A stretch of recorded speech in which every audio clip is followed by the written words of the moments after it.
Ay be, paano ang behind the scene? Paano ka na video dahil? Gawgaga ka, nagsulod ka na lang kita, tapos ginset up mo ang cellphone, tapos nagwa ka naman liwat, tapos nagsulod ka naman liwat. Oh, grabe nga effort no.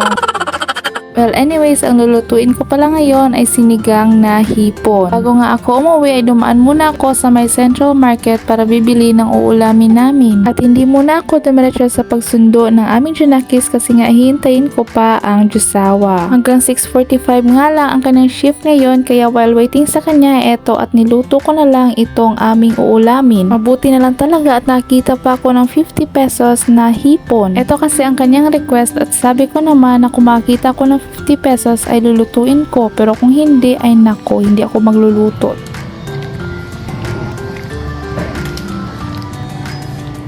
Nung nakaraan ko pa talaga planong magluto nito kasi yung mga nakikita ko ay medyo pricey, for 6 pieces ay 100 pesos na. At mabuti na lang talaga na timing din na may nagtitinda ng 50 pesos kaya ayan, bumili na ako. At mga past 7 PM nga ay nakarating na din ang Jusawa at ayan, tinapos ko lang sa pagluto at pagkatapos ay dumiretso na kami sa pagsundo ng aming anak. And fast forward, pagka uwi namin ay eto at kumain na din kami. Kami na nga lang ni Jusawa ang kumain kasi nga tapos na itong anak namin kanina. Kasya lang talaga sa amin itong niluto ko at ayan, craving satisfied na naman ang Jusawa. Ito nga, ang anak namin ay sobrang busy sa kanyang mga laruan. Pinapalaro ko siya muna dyan saglit kasi nga maya maya ay matutulog na din kami. At ayan, makalat na naman ang bahay for today's video kasi nga gumagawa na naman itong Junakis namin kanina ng kanyang bahay-bahayan. Pagkatapos niya maglaro, eto at niligpit na niya kasi nga matutulog na kami.